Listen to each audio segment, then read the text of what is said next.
We are in Atlanta, Georgia, a state that is expected to play a key role in deciding who the next president of the United States is going to be. To talk about it, I have with me a U.S. politics expert from Georgia State University, Professor Jeffrey Lazarus.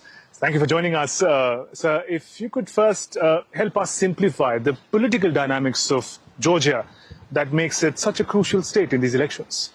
So, as you probably know, the United States has an electoral college system of electing the president, and the states where there are about equal number of Democrats and Republicans play the most important role.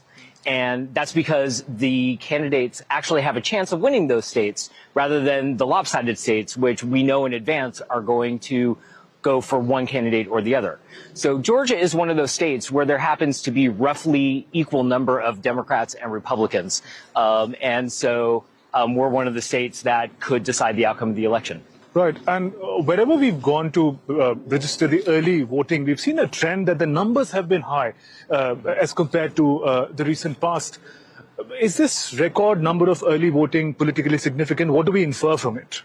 Well, the main thing we can infer is that there is a record level of interest in this race. The stakes are very high because of who the candidates are, and as a result, more people are interested in voting than ever before.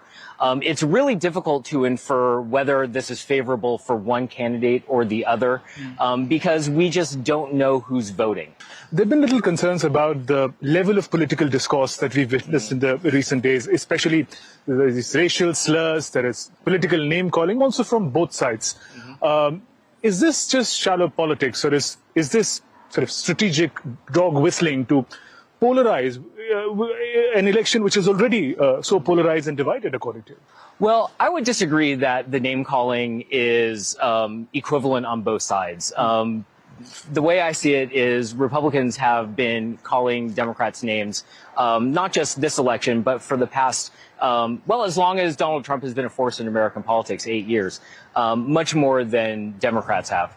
And I do think it represents a shift in what the Republican Party stands for and what their values are.